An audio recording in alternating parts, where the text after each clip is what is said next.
오늘 보실 말씀은 신약성경 누가복음 22장 54절부터 62절 말씀입니다.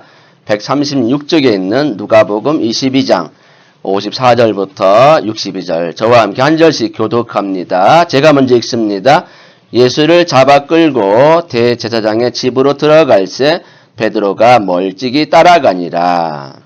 사람들이 그 가운데 불을 피우고 함께 앉았는지라. 베드로도 그 가운데 앉았더니 한 여종이 베드로의 불빛을 향하여 앉은 것을 보고 주목하여 이르되 이 사람도 그와 함께 있었느니라 하니 베드로가 부인하여 이르되 이 여자여 내가 그를 알지 못하노라 하더라. 조금 후에 다른 사람이 보고 이르되 너도 그 도당이라 하거늘 베드로가 이르되 이 사람아 나는 아니로라 하더라. 한시간쯤 있다가 또 한 사람이 장담하여 이르되 이는 갈릴리 사람이니 참으로 그와 함께 있었느니라. 베드로가 이르되 이 사람아 나는 내가 하는 말을 알지 못하노라. 아직 말하고 있을 때에 닭이 곧 울더라. 주께서 돌이켜 베드로를 보시니 베드로가 어제 말씀 곧 오늘 다 울기 전에 내가 3번 나를 부인하리라 하시니 생각나서 62절 같이 읽습니다. 밖에 나가서 심히 통곡하니라. 아멘. 예, 오늘도 이렇게 주님 앞에 나오신 여러분을 하나님의 신령한 은혜와 능력과 축복으로 함께 하시기를 주님의 이름으로 축원드립니다. 예, 오늘은 누가복음 22장 54절부터 62절까지의 말씀을 가지고 베드로의 과오가 우리에게 주는 교훈은 무엇인가 이런 제목으로 함께 은혜를 나누고자 합니다. 베드로가 지금 과오를 범했어요. 3번씩이나 부인을 했습니다. 그래서 밖에 나가서 심히 통곡했다 그래요. 그 과오가 우리에게 주는 교훈은 무엇인가 이런 말씀을 봅니다. 예전에 어떤 분이 이런 말을 한 적이 있어요. 여러분도 아마 들어봤을 거예요. 사람을 믿지 말라. 그런 말 참 가끔 듣죠. 왜 이런 말을 했을 것 같아요? 너무나도 이 약육강식에 이 세상에 살다 보니까 살아남기 위해서 그렇게 말하지 않았나 생각이 들어요. 근데 한편으로는 너무 삭막하죠. 사람을 믿지 말라 할 정도니까. 사실 성경에도요 그런 말이 있어요. 그 다음 말씀 보시면 자 시편 146번 3절에 귀인들을 의지하지 말며 도울 힘이 없는 인생을 의지하지 말지니 그랬죠? 그러니까 귀인은 높은 벼슬아치를 말하거든요. 의지하지 말고 인생 자체도 우리를 근본적으로 도울 힘이 안 되기 때문에 의지하지 말라고 돼 있어요. 그러니까 그 다음 말씀을 보시면 자 사람은 어떤 대상인가? 사실은 믿음의 대상이 아니에요. 어떤 대상이죠? 사랑의 대상이에요. 사랑. 믿음의 대상은 예수님밖에 없어요. 그러니까 우린 주님을 믿는 그 은혜 가운데에 사람을 사랑하고 서로 사랑하라는 말씀처럼 사랑의 대상으로 하셔야지 믿음의 대상은 아니다라는 겁니다. 이 사실을 짚고 넘어가면 참 좋겠어요. 여러분, 세상 사람 중에서 누구를 믿을 수 있을까요? 그 다음 화면을 보시면 세상 사람 중에 누구를 믿을 수 있을까? 그 다음 보실까요? 자, 어떤 분은 남편을 믿을 수 있을까 생각도 하고 어떤 분은 부모, 어떤 분은 자식, 어떤 분은 친구, 어떤 분은요 자식을 믿고 용상에 앉을 줄 알았더니 자식이 결혼을 하더니 버림받는 부모도 있어요. 그렇게 열심히 공부시켰더니 용상은커녕 버림받아요. 그러니까 남편이나 부모나 자식이나 친구도 어찌 보면 믿음의 대상이 아니기 때문에 때로는 상처를 받을 수가 있어요. 그래서 이 부부 사이도요 이혼하면 또 남남되잖아요. 그 정도로 참 심각한 그런 부분도 없지 않아 있습니다. 그래서요 이런 이 4가지 부류는 믿을 수 있을까요? 그 다음 화면 보실까요? 없다는 겁니다. 왜요? 우리는 사랑의 대상이지 믿음의 대상이 아니기 때문에 그렇다고 이분들을 멀리하라 그건 아니에요. 단지 사랑의 대상으로 품으라는 것이지 믿음의 대상으로는 삼지 말라 그 말입니다. 그래서 오직 믿을 수 있는 분은 하나님 한 분밖에 없어요. 여러분 이 사실을 믿으시죠? 네, 그렇기 때문에 예수님을 온전히 의지하면 이 모든 문제까지 다 해결돼요. 남편 관계, 부부 관계, 부모 자식 관계, 자식과 친구 관계까지 하나님이 다 은혜 주시는 거예요. 그래서 믿음의 대상으로 보지 마시고 사랑의 대상으로 보시라 이 말입니다. 자, 오늘 본문을 보시면 자, 이 본문을 읽을 때마다 참 찹찹하고 안타까운 마음이 있지 않습니까? 그 다음 그림 보실래요? 보시면 이 베드로가 지금 보이고 저 뒤에 누가 보입니까? 예수님이 보이고 저 위에 닭이 한 마리 보이네요. 그죠? 자, 이 그림이 뭐냐면은 바로 오늘 읽은 본문 내용을 이렇게 그림으로 설명해 놓았습니다. 그렇게 예수님을 믿고 따랐던 베드로가요, 궁지에 몰리니까 예수님을 모른다고 부인하기를 무려 몇 번 하죠? 3번씩이나. 참 이해하기 어렵죠? 12명 중에 수제자라고 하는 베드로가 왜 이렇게 배신할 수 있을까? 근데 중요한 거는 주님이 이걸 미리 아셨어요. 그래서 네가 그렇게 장담하지만 오늘 밤 닭 울기 전에 3번 나를 부인할 것이다. 이렇게 말씀했는데 3번 딱 울고 나니까 예수님과 눈이 딱 마주친 거예요. 예수님의 눈빛을 보니까 얼마나 뜨끔하겠어요. 그렇게 장담을 했건만. 그래서 밖에 나가서 심히 통곡했다. 그렇게 돼 있죠? 바로 그 모습입니다. 그래서 오늘 우리가 보고자 하는 건 뭐냐면 이 내용이 사복음서에 다 나와 있어요. 이 부끄러운 내용인데 베드로는 지금 천국에서 제발 그 내용을 지웠으면 좋겠어요. 나는 마음이 들 정도로 간절하겠지만 성경은 다 드러나게 돼 있어요. 그러니까 이 사복음서에 다 나옵니다. 그리고 베드로가 오늘 이 말씀을 통해서 우리가 느낄 점은 뭐냐면 왜 베드로가 이렇게 무너졌을까? 어쩌면 이렇게 무너질 수밖에 없을까? 그 원인을 살펴보고자 오늘 본문을 보게 된 것입니다. 자, 본론에 들어가서 그 다음 보실까요? 자, 베드로의 과오가 우리에게 주는 교훈이 뭘까? 첫 번째는 뭐냐면 자기를 너무 과신하지 말라는 거죠. 너무 자기를 믿지 말라 이 말입니다. 31절 말씀 보실까요? 그 다음 말씀 보시면 그때 예수께서 제자들에게 이르시되 오늘 밤에 너희가 다 나를 버리리라. 마태복음 26장 31절 말씀입니다. 거기 보시면 오늘 밤에 너희가 다 나를 버리리라. 그러니까 베드로가 무슨 말씀을 그렇게 섭섭하게 하십니까? 하면서 당당하게 항변하죠. 그게 33절 말씀이에요. 베드로가 대답하여 이르되 모두 주를 버릴지라도 나는 결코 버리지 않겠나이다. 그래요. 다른 사람은 몰라도 저는 절대로 안 버립니다. 이 말이잖아요. 그러니까 예수님이 그 다음 화면 보실까요? 예수님이 34절 이렇게 말씀합니다. 예수께서 이르시되 내가 진실로 내게 이르노니 오늘 밤 닭 울기 전에 네가 3번 나를 부인하리라. 그랬어요. 그러니까 베드로가 더 힘주어서 강조합니다. 뭐라고 말합니까? 35절 베드로가 이르되 내가 주와 함께 죽을지언정 주를 부인하지 않겠나이다 하고 모든 제자도 그와 같이 말하니라. 지금 베드로가 이야기하는데 다른 제자도 지금 나섰잖아요. 맞아요. 저희도 베드로와 똑같은 마음입니다. 이 말을 하고 있는 거 아닙니까? 왜 이렇게 말했을까요? 베드로가 처음에 뭐라고 그랬어요? 다른 사람은 몰라도 저는 절대로 안 버린다니까 무슨 소리를 그렇게 해. 우리도 똑같은 마음인데 그래서 다른 제자들도 지금 똑같은 마음이라고 증명하고자 모든 제자도 그와 같이 말을 했다 이 말이에요. 그러니까 우리의 진심을 받아달라 이 말이죠. 물론 참 귀한 마음이에요. 그런데요. 우리의 신앙 고백은요. 장담한다고 해결되는 게 아니에요. 왜냐하면 이 베드로도 자기를 너무 믿었잖아요. 나는 어떤 일이 있어도 내가 주님과 함께 죽을지언정 주님을 결코 부인하지 않겠다고 말을 했지만 근데 신앙생활이 그렇게 간단하지가 않아요. 사람이 가장 두려운 게 뭐죠? 가장 두려워하는 게 뭐예요? 죽음 아닙니까? 죽음. 그래서요, 평소에는 모르는데 죽음의 위협이 오면은 그때에 두려워하게 되고 펑펑 낮아빠지게 돼 있어요. 죽음의 위협이 오면은. 그러니까 베드로도 내가 주님과 함께 죽을지언정 절대로 부인하지 않겠다고 큰 소리 뻥뻥 쳤지만 막상 죽음의 위협이 닥치니까 자기도 모르게 부인하게 돼 있어요. 이거는 대사 외울 필요도 없어요. 자기 본능의 본능.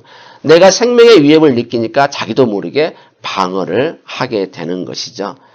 그래서 이 지금 베드로가 언격결에 자기도 모르게 이렇게 부인했던 이유가 뭐냐면 생명 위협에 대한 보호 본능이에요. 우리도 마찬가지예요. 생명 보호에 대한 보호 본능이 있기 때문에 누군가가 우리를 궁지에 몰면 우리도 모르게 거짓말을 하게 돼 있어요. 그리고 이 베드로는 죽음에 대한 두려움이 자리 잡고 있었기 때문에 혹시 내가 이러다가 같이 죽는 거 아닌가. 그래서 죽음에 대한 두려움이 있기 때문에 부인을 3번씩이나 하게 된 겁니다. 그뿐이 아니라 게스만의 동산에서 기도하다가 예수님이 체포당할 때 베드로가 한 일이 있죠. 예, 말고라는 사람, 대제사장의 종이 말고라는 사람인데 칼로 그냥 휘둘렀다가 귀 하나가 탁 떨어져 나갔어요. 예수님이 그랬잖아요. 예? 폭력으로 행사하지 말라 그러잖아요. 그리고 귀를 붙여줘서 온전히 된 것도 있습니다. 그러니까 지금 어디에 와 있냐면 아까 그 그림 보셨죠? 그게 대제사장 집 위의 뜰이에요. 거기에서 있었으니까 본인이 잘못한 장본인이 되잖아요. 살인 미수죄. 칼을 휘둘렀는데 마침 귀만 잘려서 다행이지 가슴 찔렸으면 죽는 거잖아요. 그러니까 살인 미수죄가 있었어요. 그러니까 지금 얼마나 두렵겠어요. 그런데 나중에 베드로가 어떻게 변화되죠? 사도행전 4장에 보시면요. 복음을 담대하게 전하거든요. 조금 더 죽음에 대한 두려움이 없어요. 왜 이렇게 됐을까? 성령의 임재 때문에 그래요. 주님을 진정으로 만나면요. 죽음을 두려워하지 않아요. 성령님이 우리에게 강하게 임하면요. 죽음을 두려워하지 않아요. 그래서 베드로가 사도행전에 넘어가면 담대하게 복음 전하잖아요. 3,000명, 5,000명 회개하는 거 보십시오. 그렇기 때문에 우리는 성령 충만함을 받아야만이 죽음에 대한 두려움이 없어진다는 겁니다. 자, 시편 말씀 볼까요? 그 다음 말씀 보시면 23편 4절에 내가 사망의 음침한 골짜기로 다닐지라도 해를 두려워하지 않을 것은, 해란 것은 손해를 말하는 겁니다. 피해. 주께서 나와 함께 하심이라. 주님이 나와 함께 하시기 때문에 두려워하지 않는다 이 말이죠. 주의 지팡이와 막대기가 나를 안위하시나이다. 여러분, 주님이 함께하면요 두려울 거 없어요. 죽어도 천국 가니까 두려울 거 없어요. 그렇게 사시라는 겁니다. 심지어는요 이 말씀을 더 보충해주는 말씀이 마태복음 10장 28절 나와 있죠. 몸은 죽여도 영혼은 능히 죽이지 못하는 자들을 두려워하지 말고 오직 몸과 영혼을 능히 지옥에 멸하실 수 있는 이를 두려워하라. 그러니까 사람을 두려워하지 말고 하나님을 두려워하라 이 말이에요. 그러니까 우리는요 사람 두려워하지 마세요. 하나님을 두려워하시면 하나님이 다 은혜를 베풀어 주십니다. 그렇기 때문에 우리는 어떤 신앙을 가져야 되냐면 흔들리지 않는 신앙을 가져야 돼요. 그리고 죽음도 초월한 신앙, 그리고 살아계신 하나님을 믿는 신앙, 그 신앙을 가지고 살면 우리는 절대로 베드로처럼 이런 과오를 범하지 않게 됩니다. 이런 신앙을 갖기 원합니다. 두 번째 보실까요? 자, 두 번째. 그 다음 화면 보시면 베드로의 과오가 우리에게 주는 교훈 두 번째는 뭐죠? 기도해야 할 때 기도해야 한다는 거야. 늘 반복되는 말씀이지만 마태복음 26장 40절 41절 보실까요? 그 다음 보시면 제자들에게 오사 그 자는 것을 보시고 베드로에게 말씀하시되 너희가 나와 함께 1시간도 이렇게 깨어 있을 수 없더냐? 시험에 들지 않게 깨어 기도하라. 마음에는 원이로되 육신이 약하도다 하시고 되어 있잖아요. 마음은 원하지만 육신이 약하다 보니까 자꾸 게을러져요. 이러면 안 되는데 안 되는 줄 알면서 왜 그랬을까? 옛날 우리 참 유행가도 나오는데 안 되는 줄 알면서 왜 그런지 모르겠어요. 시험에 들지 않게 깨어 기도하라 그랬잖아요. 그러니까 기도 안 하면 뭐가 온다는 거죠? 시험이 온다니까요. 시험이. 그 말씀이잖아요. 너희가 나와 함께 1시간도 기도 못해? 나를 위해서 좀 기도 좀 해다오. 그렇게 기도를 했건만 요청을 3번씩 했는데 계속 쿨쿨쿨쿨 자는 거예요. 물론 참 이해는 돼요. 얼마나 피곤하겠어요. 매일매일 우리 주님과 늘 동행하면서 피곤이 쪄들죠. 예, 그렇지만 주님이 그만큼 경고할 때는 정신력으로 버텨야 되거든요. 우리 세상 말에도 그런 말 있잖아요. 정신일도 하사불성이라고. 정신 차리면요. 호랑이 굴에 들어가도 산다고 그러잖아요. 정신력으로 이겨내는 거거든요. 우리가 정신줄을 놓는 순간에 긴장이 풀리면요. 병도 와요. 근데요. 긴장을 딱 하고 정신력으로 버티면요. 몸이 이상하게 버틴다니까요. 예, 그러니까 여러분 참 이 기도가 너무 중요한 거예요. 저는요. 저도 경험을 말씀드릴게요. 참 부끄럽지만 제 주변에서 저 전도사 실 때부터 기도 많이 해놓으라고. 많이 해야 나중에 영역 있는 목회자 된다고. 근데 그때는 알면서도 그렇게 절실히 못 느꼈어요. 그런다가 이제 후회를 많이 했죠. 근데 지금은 죽기 살기로 기도하게 되더라고요. 그러니까 여러분도 어느 때가 되면요. 시키지 않아도 기도에 몰입하게 될 겁니다. 자, 이 베드로가 주님이 그렇게 3번씩이나 기도하라고 계속 말씀을 하시는데도 베드로가 왜 무시하고 기도하지 않았을까? 왜 그랬을까요? 설마라는 생각 때문에 그래요. 뭐 내가 이 시간에 기도 안 한다고 무슨 일이 벌어질까? 설마. 그러니까요, 우리가 설마가 사람 잡는 거 아셔야 됩니다. 설마라는 생각 버리시고 열심히 기도하셔야 돼요. 그리고 또 한 가지가 뭐냐면 기도의 능력을 믿지 못해요. 뭐 기도한다고 달라질 게 있을까? 아니에요. 내 눈에 바로 보이지 않아서 그렇지 기도는 쌓이는 거예요. 그래서 기도하다 보면 내가 당장은 효과를 못 받더라도 그게 쌓여서 어느 순간에는 큰 능력으로 드러나요. 기도는 공짜가 없거든요. 그래서 기도의 능력을 믿으라는 겁니다. 지금 베드로는 설마라는 생각과 기도의 능력을 믿지 못했기 때문에 예수님이 3번씩이나 와서 깨웠잖아요. 일어나서 좀 기도 좀 하라.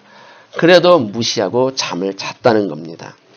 그런데요, 영적 전쟁에서는요, 기도하지 않으면 마귀를 이길 수가 없어요. 혈과 육의 싸움이 아니기 때문에 그렇죠.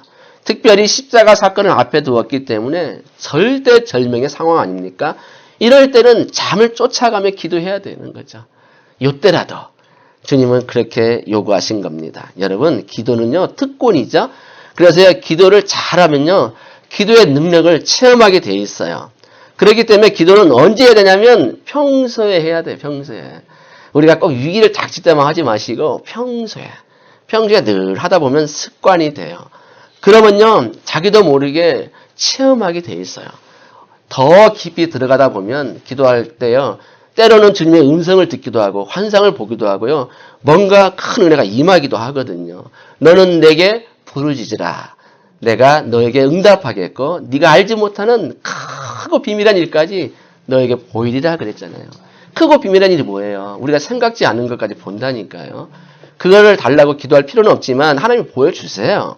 그러니까 기도하면 마음만 먹으면 얼마든지 가능하다는 것입니다. 그래서 시험에 들지 않게 깨어 기도하라. 여러분, 늘 말씀드리는 거지만 열심히 우리 기도합시다. 특히 부흥회도 앞두고 있고 교회 또 부흥도 있고 또 우리 열악하잖아요. 그렇다면 여러분과 제가 하나가 돼서 기도를 해야 돼요. 기도를 그렇게 해주셔야 힘이 나는 거지 한 사람만 한다고 되는 건 아니거든요. 그러니까 여러분, 혹시 마음속에 기도해야지 이런 마음이 딱 들 때는요, 그때 하세요. 다음에 해야 돼. 이러면 안 돼요. 마음이 생길 때는 성령이 주시는 마음이에요. 그때 딱 무릎 꿇고 기도하면 되는 거예요. 근데 다음 주에 하지 뭐. 이러면 안 된다 이 말이에요. 기도해야지 마음이 딱 드는 순간 어떻게 하라고요? 바로 멈추고 기도하라는 이 말이에요. 그러면 하나님이 은혜를 주시는 거예요. 그러니까 문제는 뭐냐면 우선순위입니다. 기도에 우선순위를 두시고 자꾸 기도하다 보면 습관이 돼요. 습관.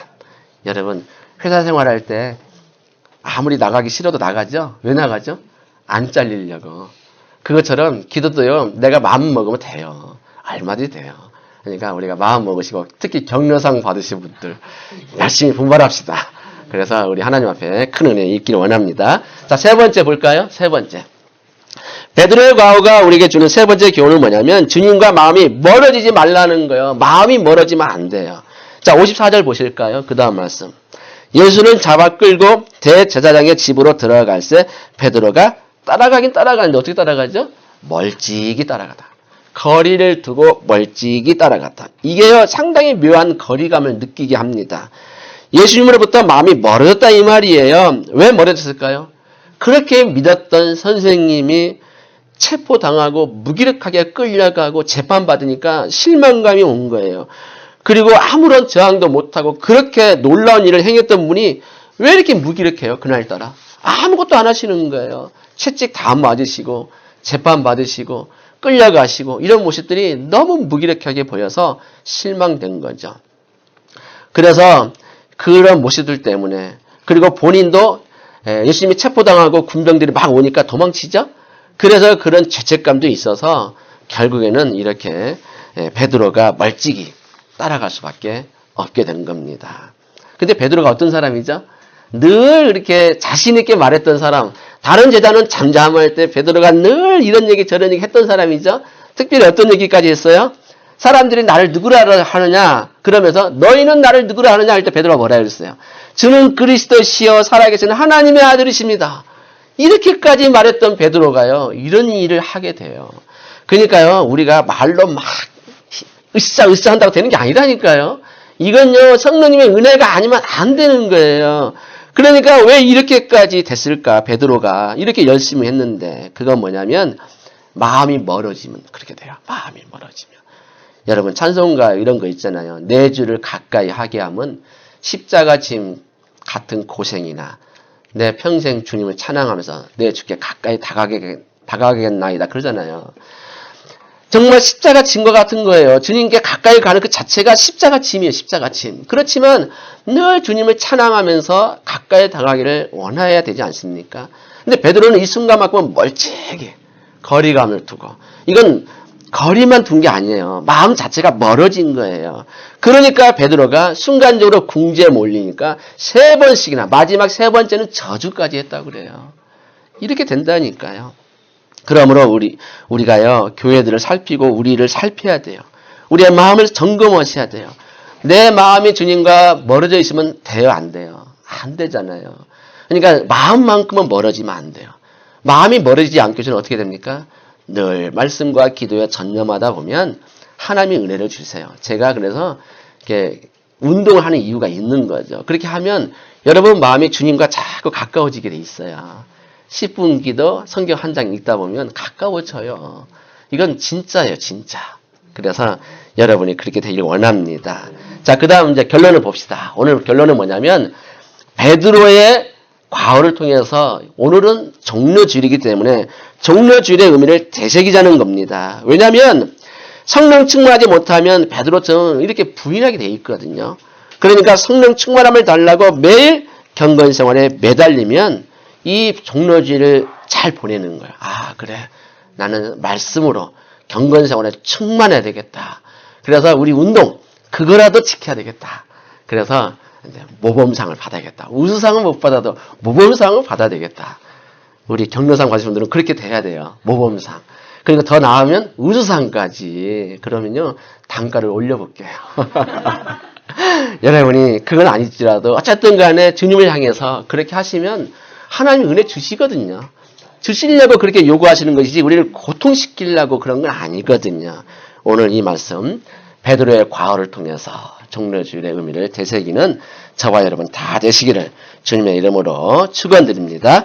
기도합니다. 사랑의 하나님 감사합니다. 오늘 이 시간에도 우리들 늘 붙들어 주셔서 이 종료주일을 맞이하여 베드로의 과오가 우리에게 어떠한 교훈을 주는지를 잘 생각하기를 원합니다. 아버지, 우리도 베드로처럼 정말 호언장담하며 마치 생명까지 다 바칠 것까지 말들은 하지만 실제로 궁지에 몰리면 언제 그랬냐는 식으로 주님을 멀리할 때가 있고 부인할 때가 있습니다. 하나님, 우리를 늘 붙들어 주셔서 성령 충만하게 도와주시고 자신을 너무 과신하지 않게 도와주시며 기도할 때 기도하지 않는 불상사가 없기를 원합니다. 기도는 위기에 닥칠 때만 기도하는 게 아니라 평소에도 늘 습관이 되기를 원합니다. 우리 교회 운동 10분씩이라도 날마다 기도할 수 있도록 도와주시고 성경을 읽으면서 하나님의 뜻을 깨닫기를 원합니다. 그래서 평생을 주님을 위해서 헌신하고 희생하며 영광 돌려서 이 종료주일 그리고 이번 주간에 있을 고난주간도 의미 있게 보내기를 원합니다. 다음 주일은 부활절인데 이 부활의 기쁨도 이 말씀을 잘 지켜서 성령 충만한 마음으로 부활절을 맞이하게 하여 주옵소서. 감사드리고 사랑이 많으신 예수님의 이름으로 기도합니다. 아멘.